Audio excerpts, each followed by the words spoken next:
Tepat waktu, oke cukup ya. Aturan, menempatkan sesuatu pada tempatnya, tepat waktu, disiplin. Nah, tambahannya adalah porsi. Kita dengan disiplin yang terbayang di benak kita itu hanya aturan, disiplin, tepat waktu dan sebagainya. Nah, setelah memahami daripada apa yang Bapak dan Ibu ketahui secara arti kata disiplin itu sendiri, kebanyakan orang akan menghubungkan kata disiplin dengan kata tertib berset. Nah, di kelas kata tertib tadi, di kantor kata tertib, bisa tidak malah siapa yang memikirkannya, membuatnya pasti Bapak Ibunya. Terus awalnya kan oleh Bapak dan Ibu. Kemudian teratur dan kepatuhan pada peraturan. Kata disiplin juga sering dihubungkan dengan hukuman. Kalau kaburangan, kalau kesiangan, hari 7 keliling lapangan upacara. Itu guys. Itu Pak. Ada seperti itu. Satu lagi, kalau kelas kotor, bersihkan, empel. Ya. Kalau mengganggu, kalau tidak bisa menjawab, ke depan. Kok tidak bisa menjawab? Gitu ya. Semakin apa akan terjadi? Kalau tidak bisa menjawab, bagaimana? Apa yang akan anak rasakan ketika tidak bisa disuruh jangan ke depan, semua tidak bisa, malu ke depan, betul kan? Itu misconception-nya masih berkata dari katanya disiplin. Kemudian karena belajar tentang disiplin positif, ya tidak harus kita memberikan kepada ibu seperti apa tuh, itu adalah salah satu alternatif terakhir. Kalau membina bahasa polisi mah itu jurusan akhir. Nah, kamu maling hukumannya 4 tahun penjara, gitu kan?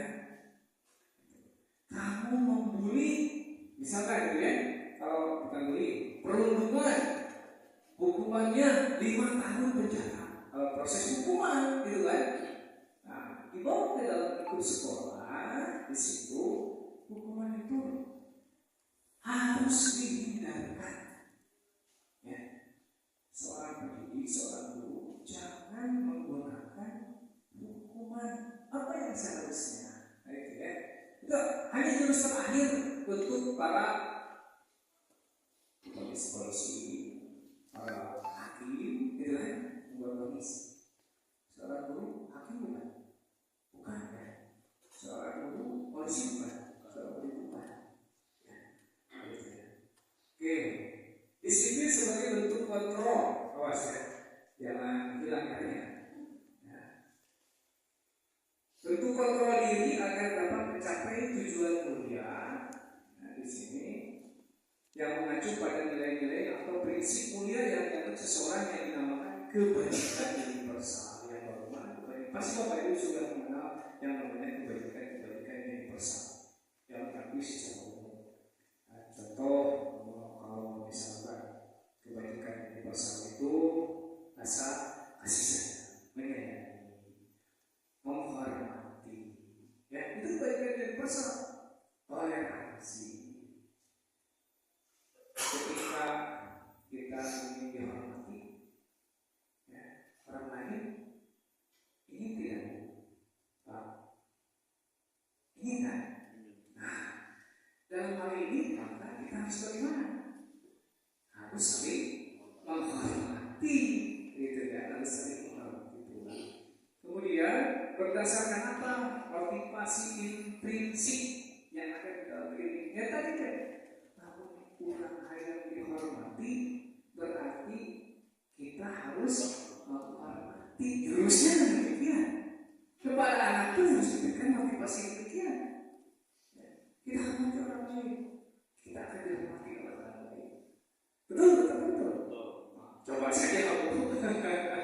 Coba abdi kalau misalnya datang-datang kali melaksake turun ku Pak pelupinya, Pak ngajak turun.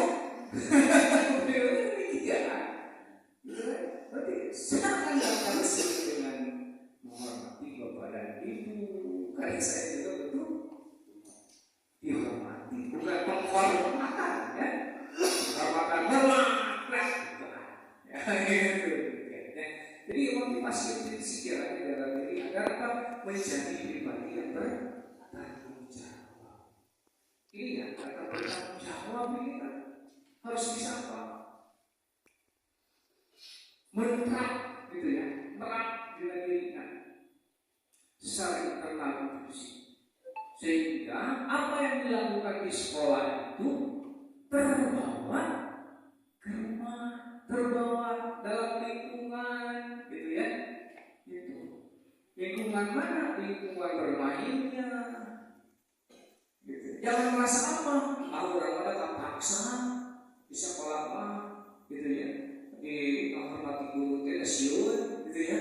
Takut tidak dikasih nilai. Ya, ada nggak perasaan demikian untuk anak?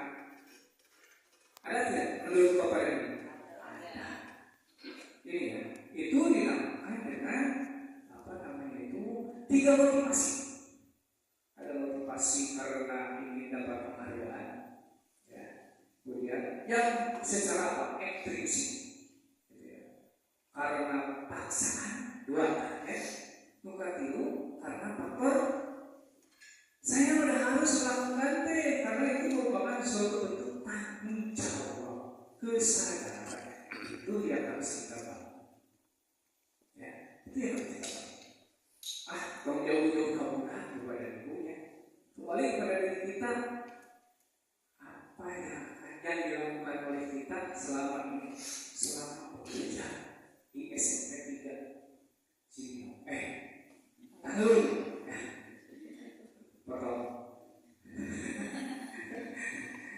Apa yang kita lakukan? Apa yang dilakukan? Apakah kan tidak motivasi ya? Satu, merasa ingin dapat penghargaan. Orang-orang masih suka ya, kayak penghargaan itu guys. Luka 2, terpaksa ambil buahnya terpaksa gitu. Luka 3, apakah itu kesadaran tanggung jawab bahwa saya punya anak ini yang harus mendapatkan kebahagiaan dan keselamatan? Nah itu kan. Jadi dari 3 ini maka kebajikan dari persahabatan secara motivasi intuisi itu berada di dalam dari dirinya. Nah, bangunkan dalam karena kita sekarang dalam kurikulum merdeka itu harus menempuh dimensi daripada profil belajar Pancasila yang ada 6. Belajar Pancasila, beriman dan bertakwa pada Tuhan yang esa dan berakhlak mulia, berkebinekaan global, gotong royong mandiri, kreatif dan bernalar kritis. Itu kan bisa gitu kan. Jadi di dalam proses belajar itu yang harus disampaikan. Oke, nah konsep budaya positif. Konsep budaya positif ini mengacu kepada bagaimana seorang guru membimbing muridnya dalam menumbuhkan disiplin karena motivasi internal untuk mewujudkan murid yang merdeka. Nah, menurut Bapak ini konsep mengacu pada bagaimana seorang guru membimbing muridnya. Artinya adalah membimbing muridnya. Arti kata kalau filosofi Gajah Dewata itu kan menuntun, membimbing, ya, bukan untuk nuntut. Kamu harus disiplin, kamu harus sopan, kamu harus menghormati. Ya, dorongan ekstrinsik oleh kita kepada anak. Akan terpaksa tidak? Akan terpaksa, anak coba ya. Baru anak sampah apa? Lalu itu ya, ekstrinsiknya merasa takut tidak dikasih nilai, ya, itu kan terpaksa. Tapi bagaimana kita membuka disiplin dalam motivasi internal atau intrinsik tersebut supaya mewujudkan murid yang merdeka? Dengan mewujudkan motivasi intrinsik, anak tersebut akan merasa merdeka, terlepas dari rasa apa? Paksaan, tekanan, ya, itu. Nah, yang kedua ada motivasi perilaku manusia ini tadi, yang ketiga. Satu, untuk menghindari ketidaknyamanan atau hukuman, dari tidak takut dihukum. Ya. Yang kedua, untuk mendapatkan imbalan atau penghargaan dari orang lain. Datang pagi nanti rumah yang di pasihan jajan. Ya gitu kan? Mungkin ada gitu ya.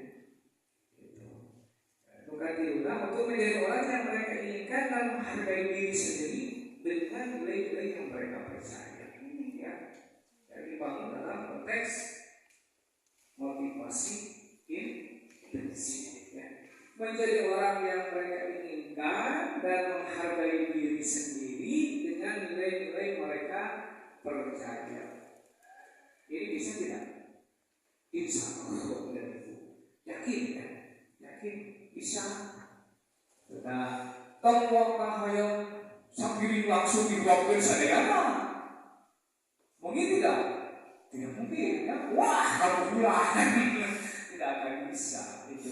Tapi bisa dengan cara apa? Kalau makan itu sesuap gitu kan?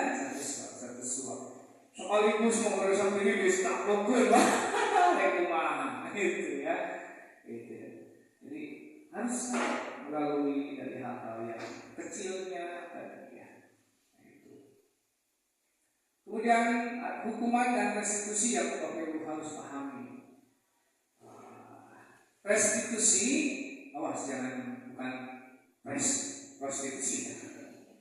Restitusi adalah proses menciptakan kondisi bagi murid untuk memperbaiki kesalahan mereka, sehingga mereka bisa kembali pada kelompok mereka dengan karakter yang lebih kuat. Kemudian restitusi juga merupakan proses kolaboratif yang mengajarkan murid untuk mencari solusi untuk masalah mereka dan membantu murid berpikir tentang anak seperti apa yang mereka inginkan. Pernah nggak Bapak Ibu mengalami kasus anak yang itu perundungan? Pernah? Masih pernah? Contohnya kecil-kecilan saja, anak saling ledek atau selalu mengatakan, itu orang tua ya, dia kurang berbeda gitu ya, dasar. Nah itu, bagaimana itu kita harus melakukan suatu proses untuk menyelesaikan agar anak itu bisa kembali. Kadang-kadang kita itu susah kita kembali kepada orang yang satu circle-nya itu, gitu kan? Kalau sudah sakitnya di sini, gitu kan? Bagaimana perasaan Bapak itu? Kalau sudah sakitnya di sini, susah memaafkan orang tua. Benar? Itu. Tapi dengan restitusi nantinya anak akan kembali kepada kelompoknya dan akan diterima kembali. Karena apa? Tadi itu ya, itu yang disebutkan proses kolaboratif yang mengajak kolaborasi. Jadi anak akan terbangun apa? Menstabilkan identitas. Ya. Terus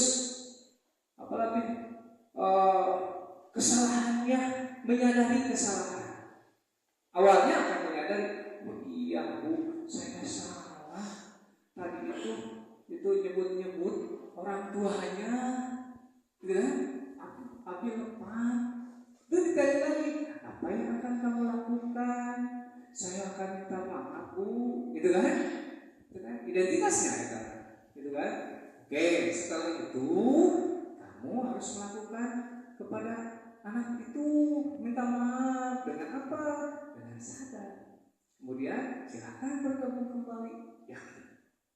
Tapi memang kadang-kadang kita kan sulit ya. Itu ngomong tadi teh sakitnya di sini, gitu kan? Nah, dengan membuka peluang pertanyaan-pertanyaan restitusi, anak akan tergali keinginan sendiri, keinginan mereka, ya, keinginan menyadari kestabilan identitasnya, dan akan membangun kembali ekspektasi atau harapan. Ya, nah di situ perlu Bapak Ibu ketahui ya, di sini ada identitas gagal, ada identitas sukses, ya, melalui restitusi. Kemudian identitas gagal nih hukuman, sesuatu yang menyakitkan harus terjadi. Bentuk dalam disiplin, konsekuensi sesuatu harus terjadi. Dalam restitusi merupakan pilihan. Kemudian hukuman tidak nyaman untuk murid, betul tidak? Asik ya dengan hukuman, tidak nyaman untuk murid. Anak untuk jangka waktu yang panjang. Ketika diberi misalkan hukuman untuk lari, murid gimana nyamannya, gitu kan? Tegur jangan PR, hampir tronte. Saya mohon maaf, saya berkali tidak akan tersentuh dengan nyaman, tidak akan nyaman anak tersebut. Ya. Kemudian korban mendapatkan keadilan, gitu ya. Kenapa? Si pelakunya dihukum, tapi seorang yang dihukumnya, yang bersalahnya tidak mendapatkannya, gitu kan. Kemudian murid atau anak akan tersakiti betul. Dalam konsekuensi nih, ya, tidak nyaman untuk murid untuk yang waktu pendek, ya, konsekuensi juga. Kemudian korban bisa diabaikan, murid dibuat tidak nyaman. Dalam restitusi ini akan menguatkan untuk murid dalam jangka waktu panjang. Tadi karena sudah terbentuk, menstabilkan identitasnya, kembali kepada kelompoknya, maka murid akan terbangun kuat di dalam jangka yang panjang, terus berteman. Kemudian juga korban akan mendapatkan ganti. Karena apa? Tadi permintaan maaf yang sungguh-sungguh. Ya. Kemudian murid mendapatkan penguatan. Tidak hanya korban, si pelaku pun mendapatkan penguatan, dikuatkan. Kemudian kita ubah lagi identitas gagal jadi identitas sukses itu, dan hukuman perilaku pasif agresif meningkat. So, Bapak dari hukuman mana? Harus menurut, tapi tukangan ku aing motor nahe kempesan. Mungkin demikian, ya. Itu wah babirna udah bawa takut. Mungkin demikian, ya. Itu ya identitas perilaku agresif. Tidak pasif, masalah kan no, ya. Ketika diberi hukuman, anak suka ayah suka ngotot, bu, gitu ya. No, pasti. Ini tidak salah, apa? Lakukan dilakukan. Tapi di hati kadang nggak keluar sekali gitu kan? Gitu. Kalau sudah keluar, atau pulang kempesan, itu. Ya. Kemudian sistem tidak akan berjalan bila murid tidak takut. Ya, kudu takut, kudu kemana? Gitu ya. Berarti disusuran terus-terusan. Gitu ya. Kemudian berlaku hanya pada sebuah institusi, tidak berlanjut pada kehidupan nyata. Peraturannya adalah titik-titik, kamu harus titik-titik, contohnya kalimatnya. Gitu. Peraturannya adalah kamu harus titik-titik. Nah, itu kan yang berbeda ya. Itu dalam satu peraturan. Tadi peraturannya adalah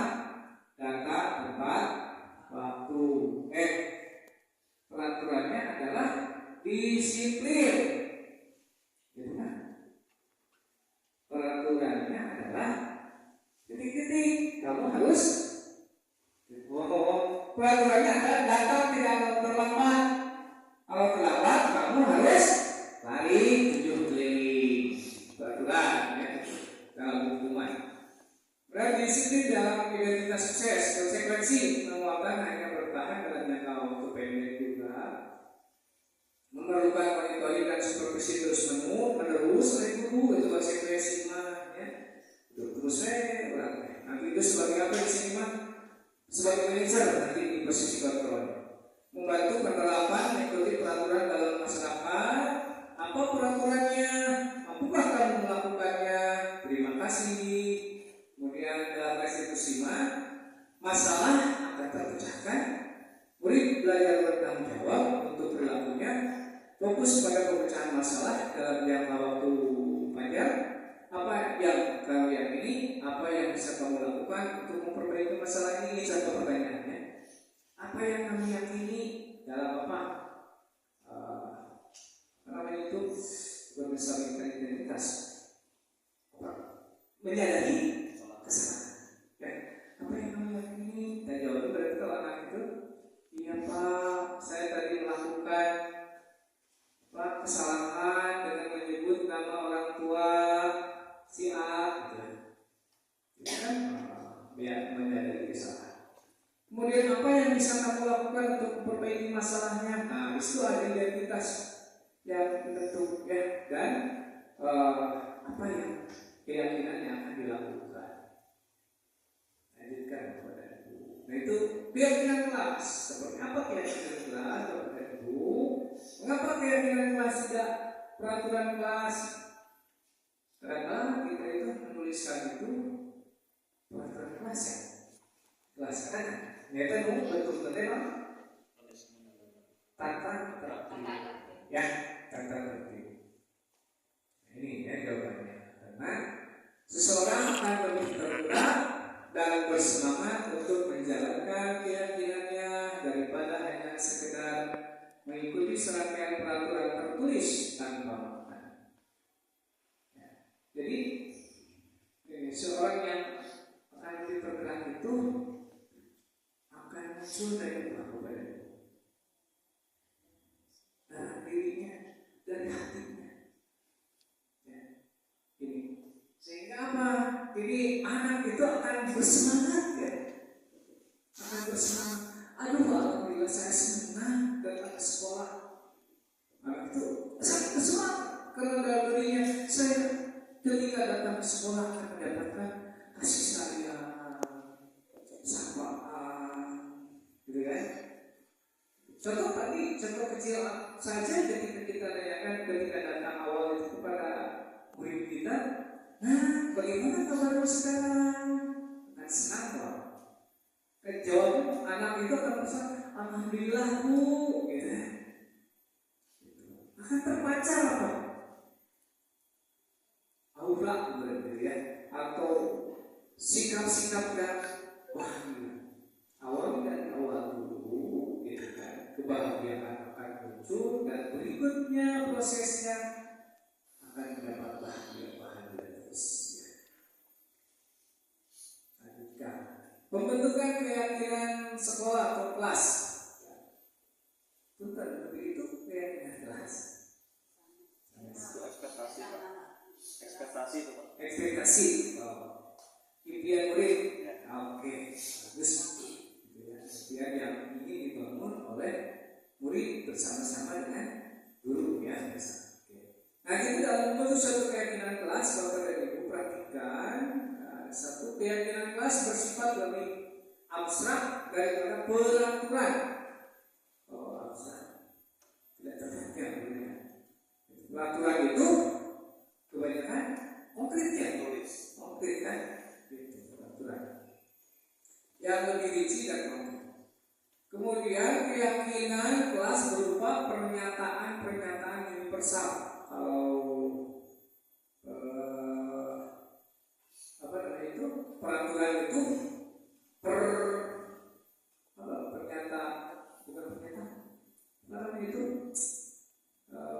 sakot ya, sakot. Kemudian pernyataan keyakinan kelas senantiasa dibuat dalam bentuk positif ya.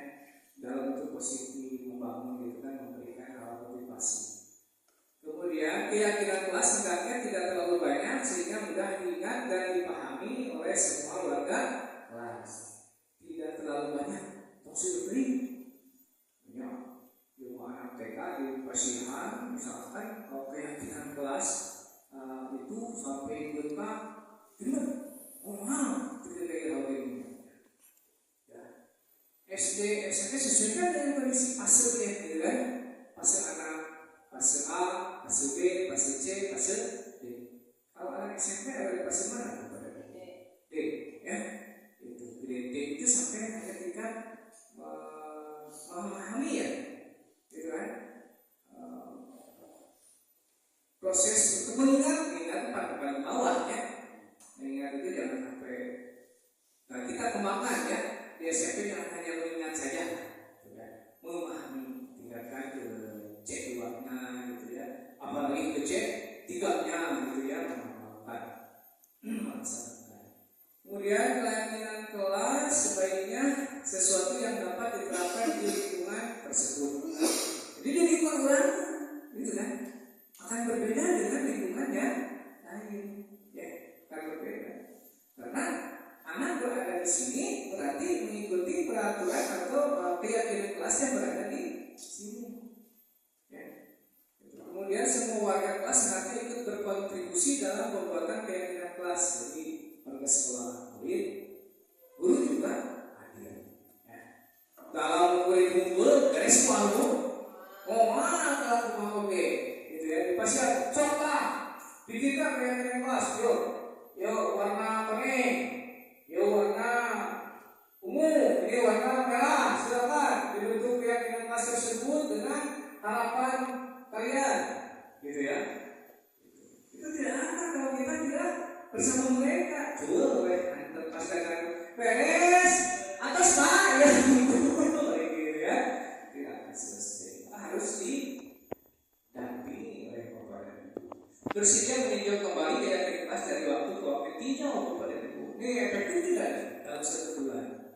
Dari poin pertama, jangan banyak pas dari saya sudah cukup kepada ibu, akan menggambarkan nama gitu ya, menggambarkan suasana lingkungan kelas yang aman dan nyaman.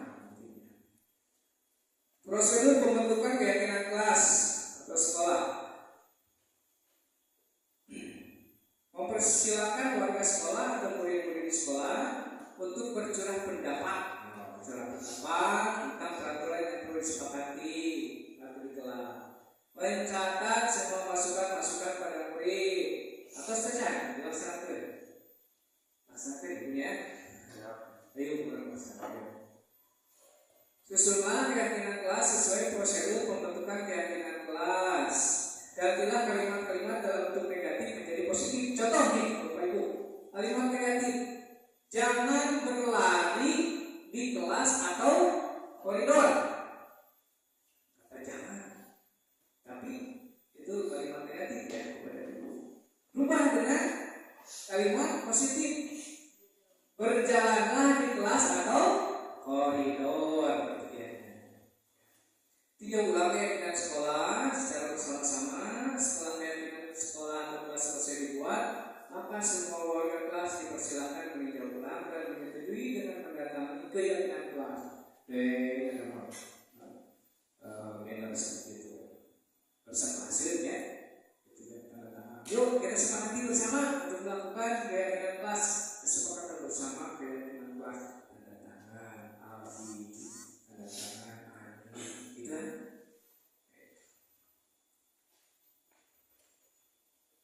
Keyakinan kelas selanjutnya bisa diletakkan di dinding kelas di tempat yang mudah dilihat semua warga kelas. Dan ke ya, di kelas di belakangnya, di pinggir yang bisa terlihat oleh anak tersebut ya. Contoh keyakinan kelas 1, kelas 5 bisa diadopsi sebagai bisa kepada ibu. Ya. Jika positif, menjadi diri terbaik, percaya dan menghormati orang lain setelah barang miliknya. Bisa nggak dilakukan di kelas fase B? Bisa, ya. Berkomitmen terhadap setiap tugas, ya, senantiasa membantu. Nah itu ya contoh dari bentuk-bentuk keyakinan. Kemudian yang keempat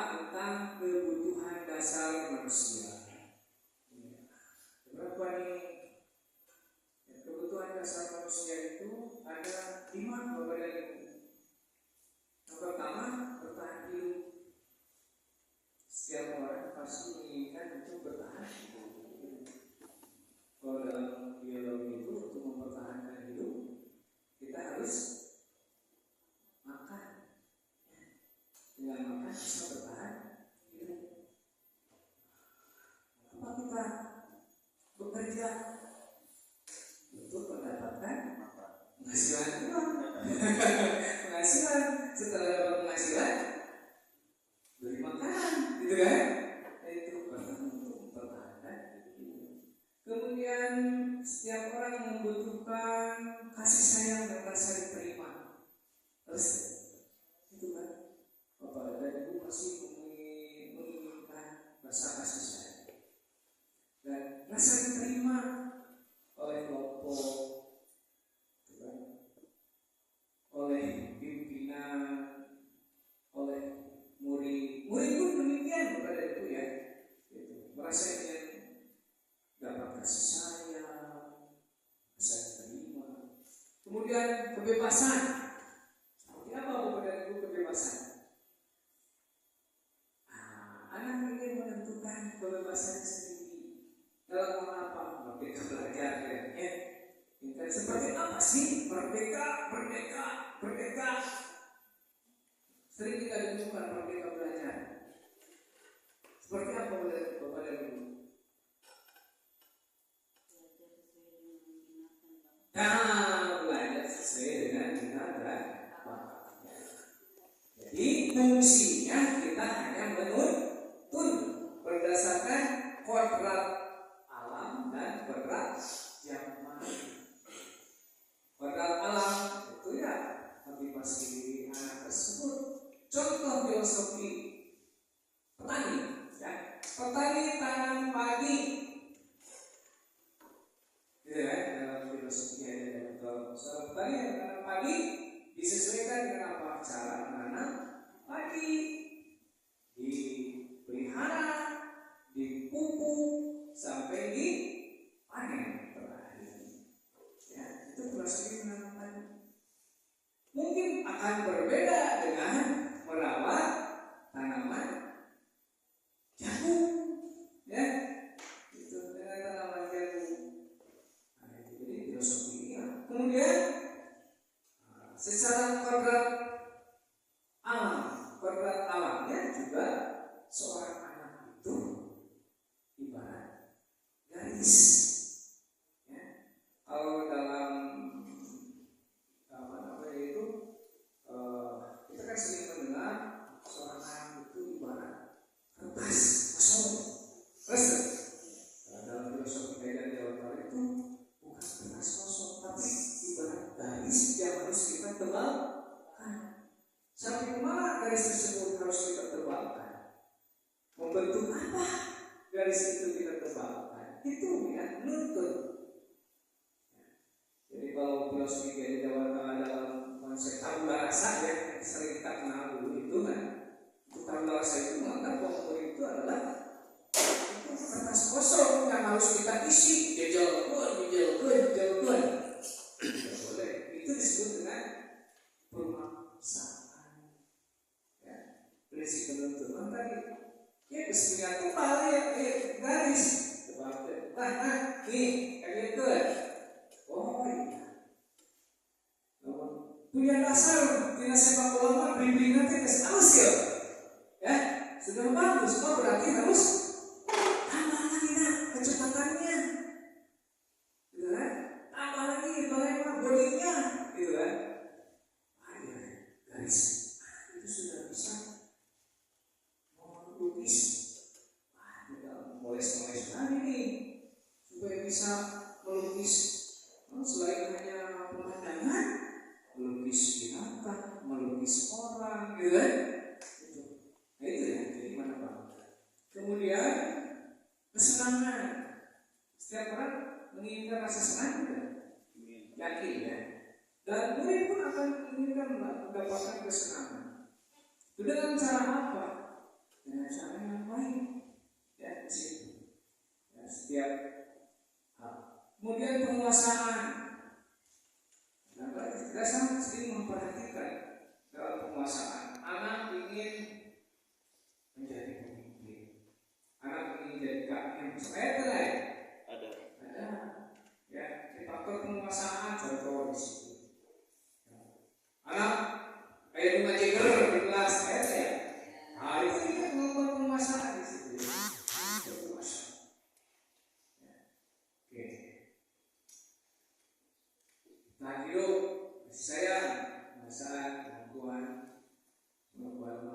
kebutuhan akan pilihan, senang, betul, merasa senang. Terakhir 5 posisi kontrol yang Bapak dan Ibu harus perhatikan di sini adalah satu sebagai penghukum. Yang seperti apa yang sebagai penghukum itu? Tadi datang terlambat kamu harus lari 5 menit. Ya, itu posisi kontrol sebagai penghukum. Kemudian pembuat merasa bersalah. Guru kita ya, aduh, kenapa kamu terlambat? Nanti bapak akan dimarahi sama ibu kepala. Akan bagaimana?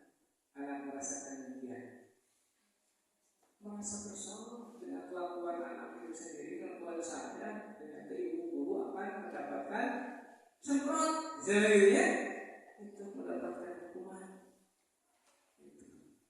Harus hindari tidak? Kalau yang pertama dari hukum harus dihindari, ya. Kemudian yang kedua membuat merasa bersalah buat anak tersebut harus dihindari tidak? Darinya harus dihindari oleh ibu. Jangan sampai ya.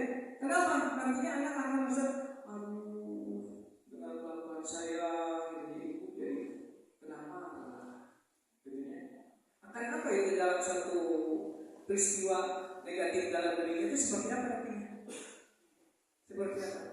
Doannya, doan artinya itu harus dihindari ya kepada ibu. Kemudian posisi sebagai teman, enak sini, nanti ibu yang bantu, nanti ibu bantu, gitu ya.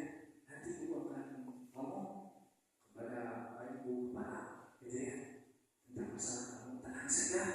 Itu pasti menempatkan posisi sebagai teman. Ada satu mungkin dalam satu bahasanya, gitu kan?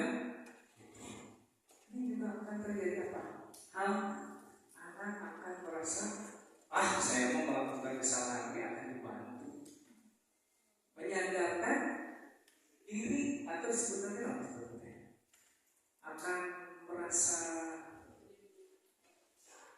saya mana? Dengan ibu anu mah pasti ke saya mah akan membantu gitu ya. Disebutnya berpangku tangan ngandalkan. Saya akan bisa lagi selalu dibantu oleh si anu, oleh si bapak gitu ya. Jadi asal bagaimana kalau sudah tidak ada? Apa yang kita rasakan oleh anak? Kebingungan. Gitu ya, bingung, gitu ya, tidak akan terjadi dalam proses untuk menyelesaikan hidupnya. Jadi posisi kita jangan juga sebagai teman harus kita hindari. Kalau di rumah kita harus sebagai teman dengan anak, teman belajar, ya, gitu ya, teman belajar. Tapi akhirnya kurang ajar. Ada lagi pikiran, gitu ya. Asal jadi teman belajar, akhirnya kurang ajar, ya. Jadi TTM gitu ya, teman. Tapi yang berikutnya sebagai pemantau ya, ini sebagai pemantau satunya selalu berbasis data ya, segala kamu kesialan udah berapa kali? Udah 3 kali.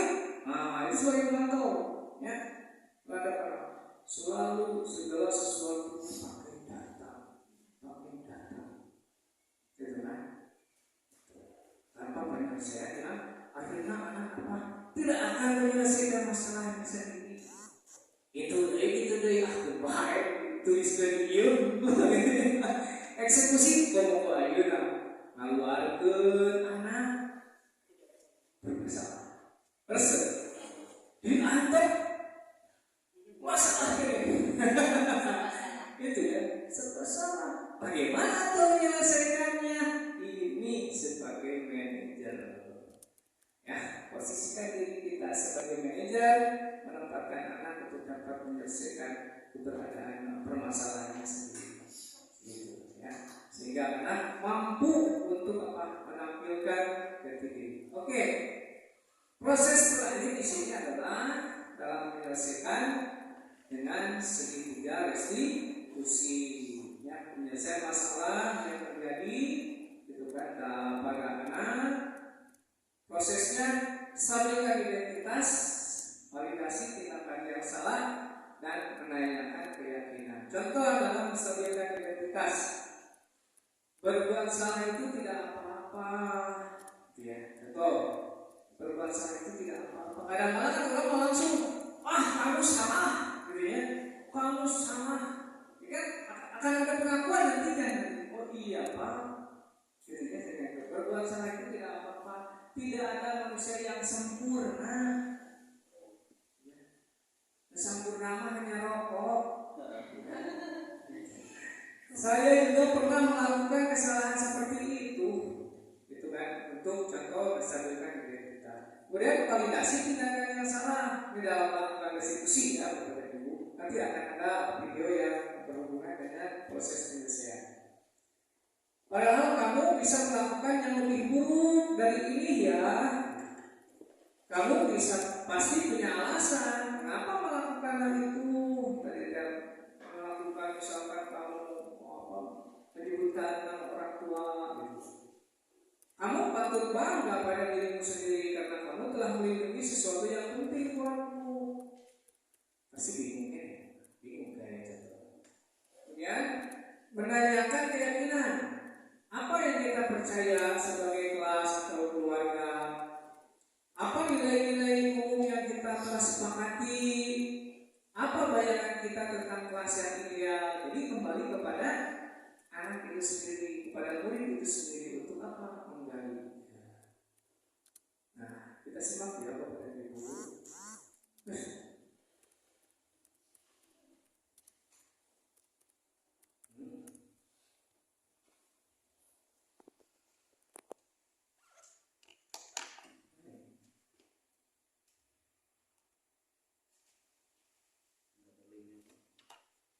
Langsung kan?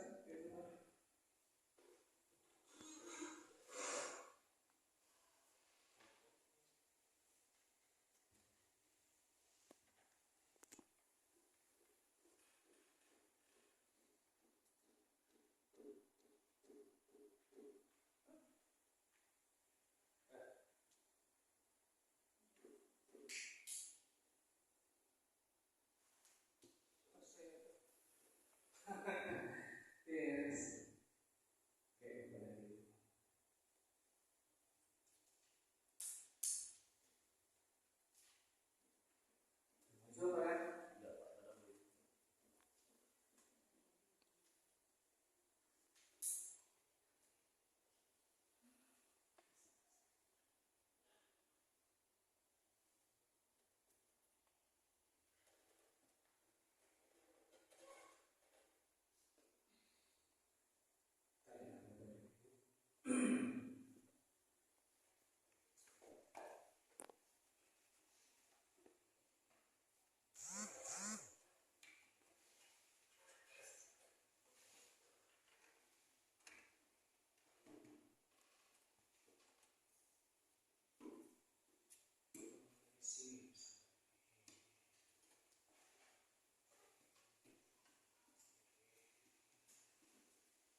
Salam bahagia Ibu dan Bapak Guru hebat. Dalam penerapan disiplin positif restitusi, salah satu program yang dikembangkan adalah 5 posisi kontrol. 5 posisi kontrol dalam restitusi adalah proses perjalanan seorang pendidik agar dapat mengenali dirinya. Pada video kali ini, kita akan membahas tentang 5 posisi kontrol yang dikembangkan oleh Diane Dawson dan contoh penerapannya.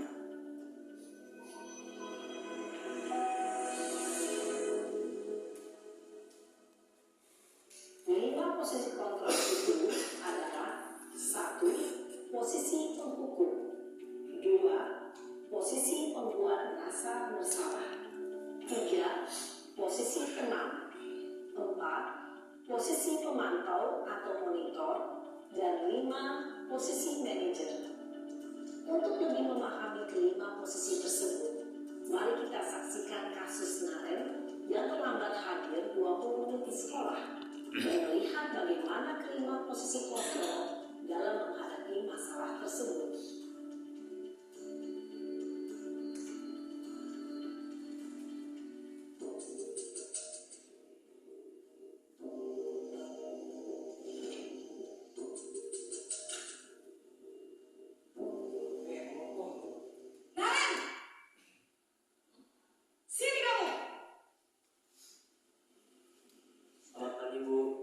Selalu terlambat. Kamu deh, pasti terlambat. Maaf Bu, saya Apa? Apa coba?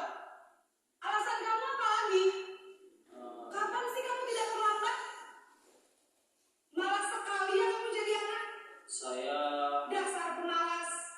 Gak kapok-kapok sih kamu. Sudah berapa kali terlambat? Sana, kamu keliling lapangan basket 2 kali. kenapa saya harus ke lapangan basket Bu? Kenapa? Kamu melawan ibu. Berani-beraninya jawab. Sudah terlambat, masih berani jawab enggak? Sekarang, keliling lapangan basket 5 kali sekalian. Biar kapok. Cepat. Pergi sana ke lapangan basket. Posisi penghukum biasanya berbicara dengan nada tinggi, menghardik, menunjuk-nunjuk, menyakiti, dan menyindir. Hukuman bisa berupa fisik maupun psikis. Ibu dan bapak guru hebat. Dampak yang terjadi pada murid ketika guru berada pada posisi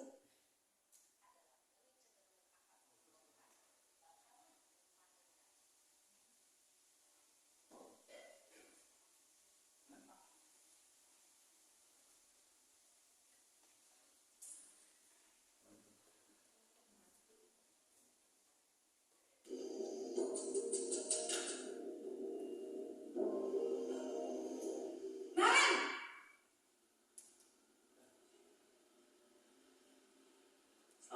Dampak yang terjadi pada murid ketika guru berada pada posisi penghukum adalah murid cenderung akan memberontak, bahkan menyimpan dendam. Betul ya? Betul.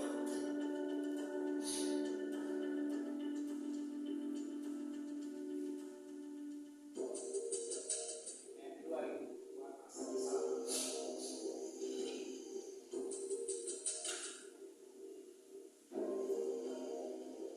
Naren!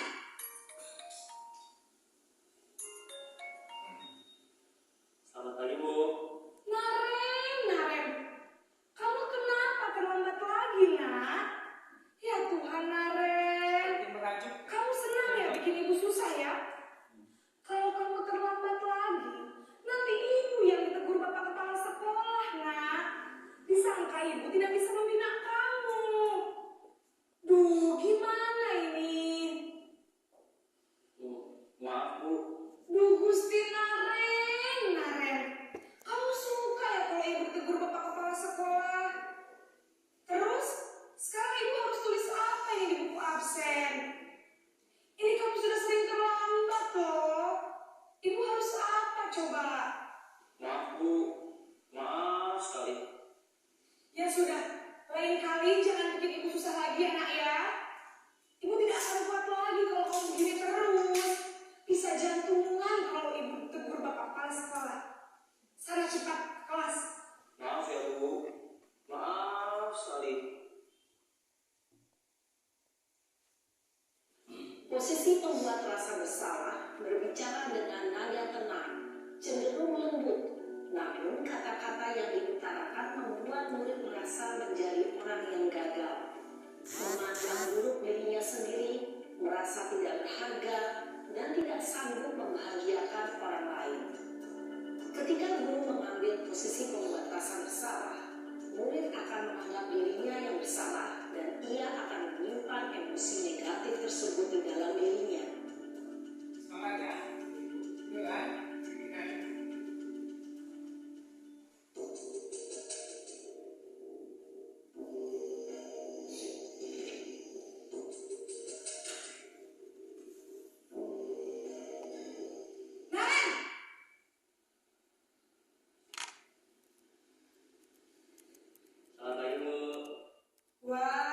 Sudah jam berapa ini, Nak? Terlambat lagi ya, sayang. Iya Bu, habis ibu saya lupa bangunkan saya Bu. Kamu malah menyalahkan ibu kamu. Kamu bukannya anak yang larinya paling kencang. Kok terlambat sih? Iya Bu, saya memang terlambat bangun tadi. Jadi biarpun saya lari kencang, tetap gak kejar Bu. Ya sudah sana. Nanti lain kali larinya lebih kencang lagi ya. Biar gak terlambat lagi. Bikin seneng ibu. Demi ibu. Bisa kan? Bisa lah Bu. Ya sudah sana masuk kelas. Ibu beresin urusan absen kamu. Kamu ini ada-ada saja. Dalam posisi teman, guru berbicara dengan nada suara ramah, akrab, cenderung bersenda gurau untuk menjaga suasana tetap santai. Murid akan merasa senang, aman, dan akrab dengan guru. Identitas yang tercipta adalah identitas sukses atau berhasil. Namun, perlu diingat, karena ini masih dorongan eksternal, maka ada faktor ketergantungan dari murid kepada orang tertentu. Di sini, guru absennya, sehingga di lain waktu, murid bisa berperilaku baik, namun hanya kepada orang-orang tertentu saja.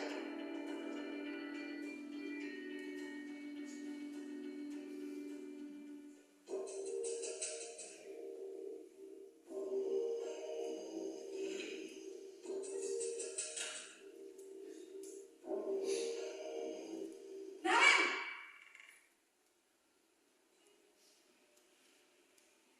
Selamat pagi Bu.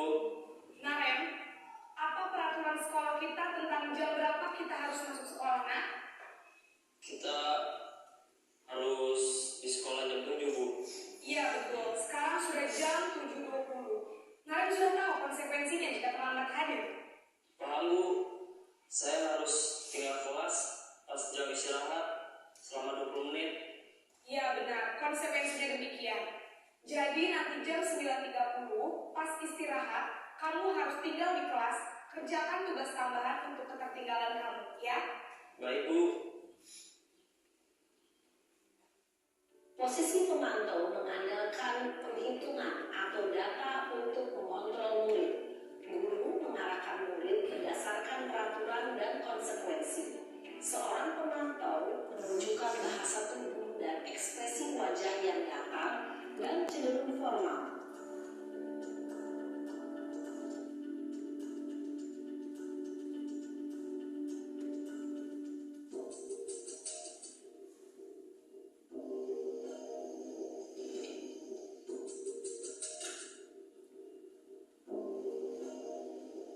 Naren!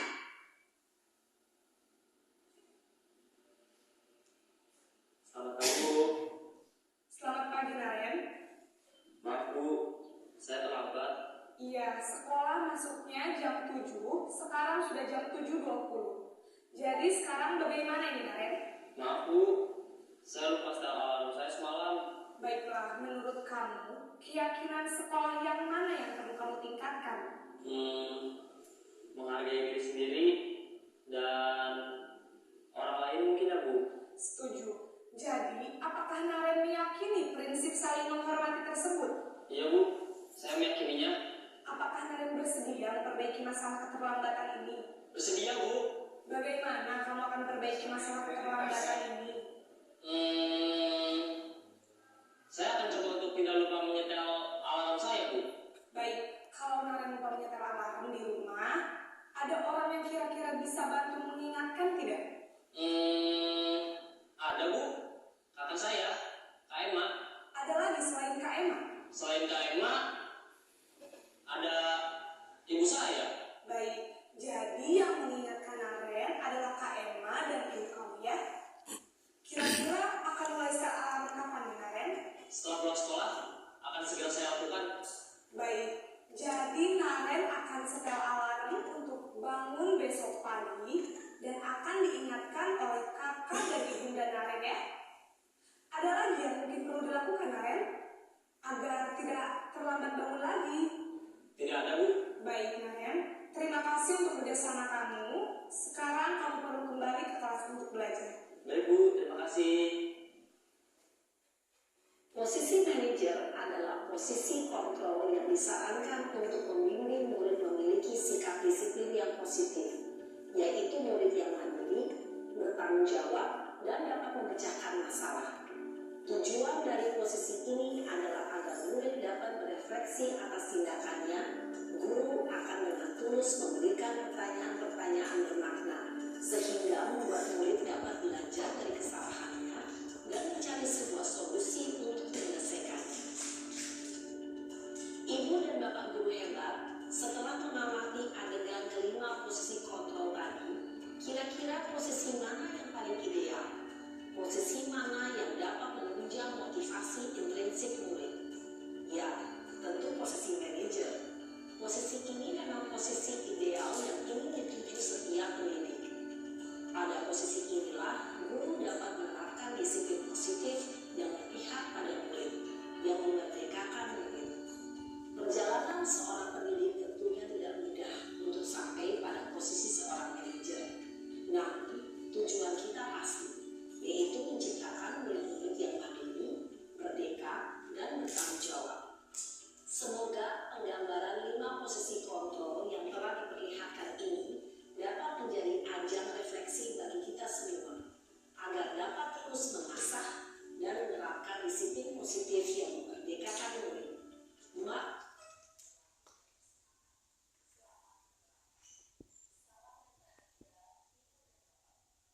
Hebat.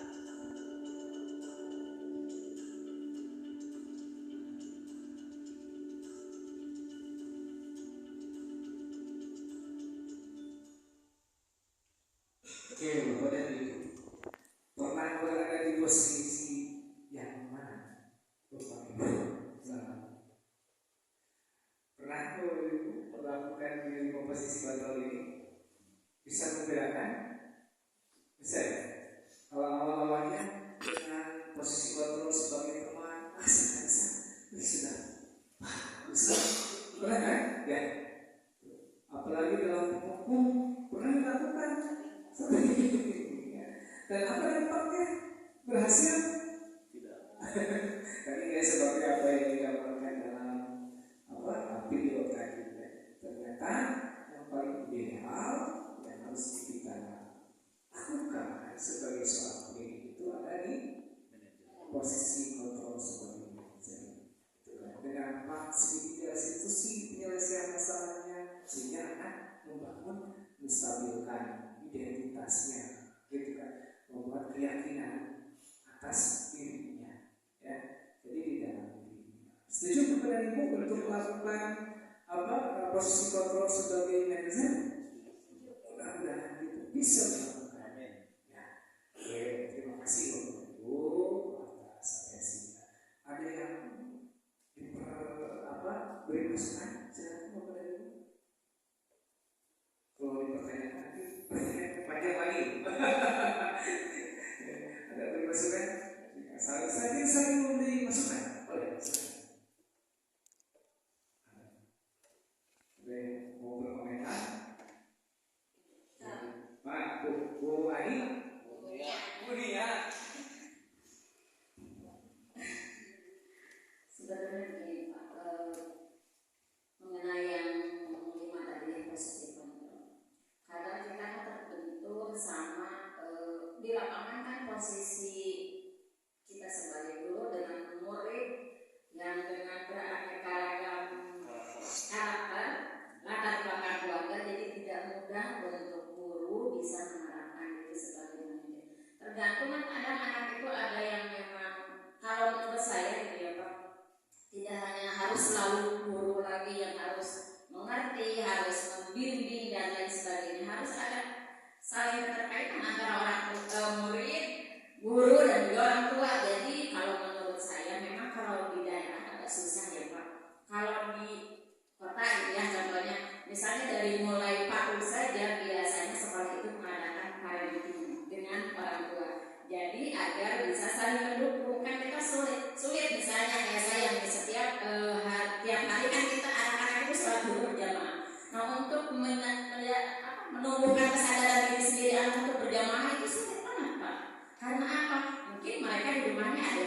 tuanya juga mungkin ya tidak sholat atau tidak pernah menyuruh untuk itu, jadi sekolah tuh merasa berat gitu ya Pak.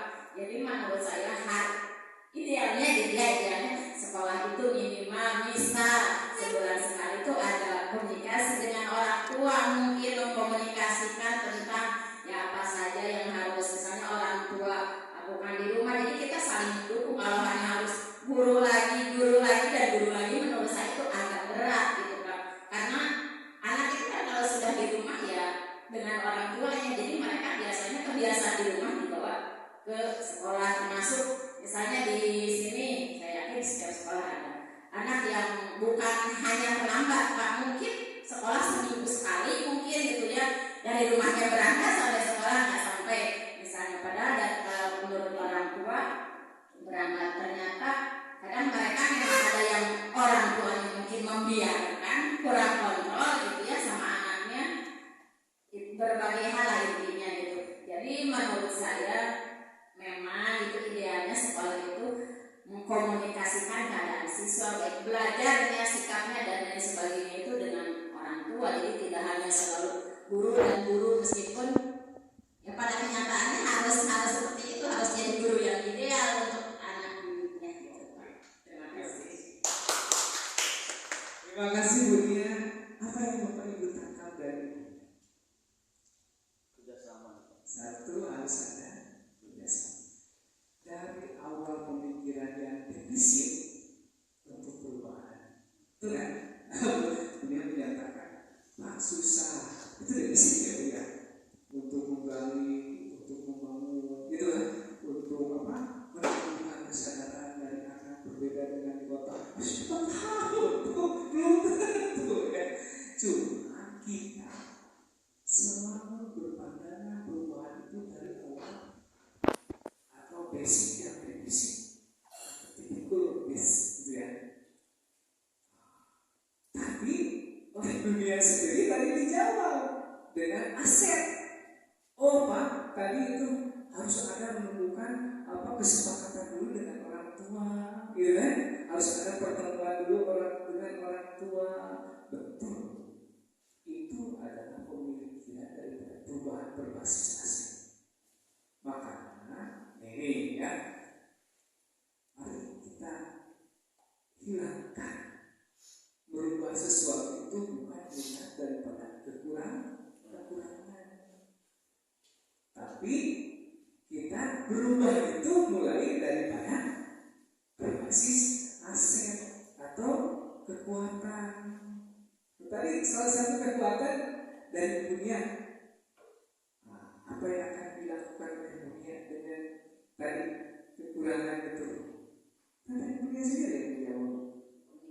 Terus membangun komunikasi dengan setelah dalam satu video juga ada mencatatkan di kurikulum di pembelajaran guru praktis itu, kepala sekolah rapat dengan guru untuk melaksanakan pemisahan.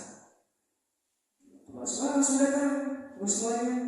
Sekarang kita tidak bisa, kemungkinan tidak akan bisa melaksanakan perpisahan. Itu positif atau negatif awal katanya? Berbasis negatif.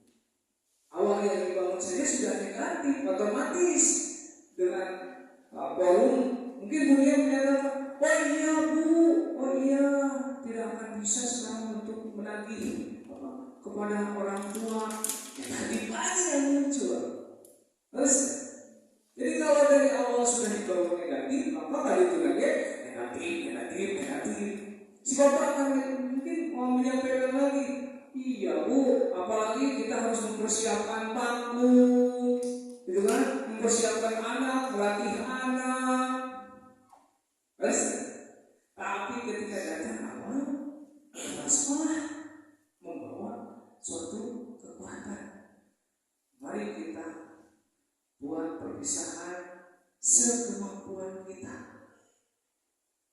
Mungkin peserta rapat dunia akan menyampaikan, oh iya Bu, saya bisa melatih anak, gitu ya. Kekuatannya, kekuatan bumi akan muncul, kekuatan Bapak akan muncul, kekuatan Bapak akan muncul. Ya saya akan komunikasi, ada ruangan kalau mau diadakan di gedung, misalkan ada apa itu balai desa, gitu ya. Di balai desa, oh iya ada orang tua, ini dari ibu lagi kan, Bu ada ini yang punya buat perhiasan. Background Bu, ada orang tua yang punya sebagai seperti itu, tapi tidak akan itu mungkin orang tuanya bisa komunikasi, gitu ya. Sampai semua bisa terlaksana ternyata. Jadi kita awali dengan kekuatan, ya, jangan diawali dengan kekurangan, begitu. Mari kita hindari kekurangan. Kalau kita sekarang kekurangan mah, segala kurang, tapi makanya ketika kita berdoa kan selalu berkata, ya Allah cukupkanlah kami dari segalanya. Ya Allah lebihkan kami, waduh terus lebih yang mana? Kalau ada hadis itu, kalau sudah cukup. Jadi kekuatan yang kita bangun, kekuatan yang kita raih. Bisa dipahami pada itu? Ada lagi? Pertanyaan, saling berkomentar. Punya kesempatan dan masing-masing. Terima kasih kepada Ibu. Siapa yang mau berefleksi? Ya, program refleksi untuk kegiatan tentang materi budaya positif ini. Untuk akhir refleksi Pak. Ya, terima kasih Pak. Mungkin dari berbagai materi yang tadi, yang terakhir ini sangat terkesan sekali tentang budaya positif. Terlebih mungkin kita selaku pendidik sudah mengenali itu, tapi tidak tahu nama ya. Yang tahu kalau sudah itu yang mau lupa tahu ngaran. Kita sudah melaksanakan, tapi tidak tahu namanya itu apa. Dan juga mungkin ada beberapa yang miss juga di sana dan diluruskan, dan alhamdulillah dengan materi ini sudah diluruskan dan kembali ke jalur yang seharusnya. Dan kita juga sudah mendapatkan jalur mana yang memang baik dan disarankan untuk menjadi pendidik yang terbaik. Itu saja, terima kasih Pak. Terima kasih Bapak telah melakukan refleksi. Dan perlu pada ingat ya, dalam melaksanakan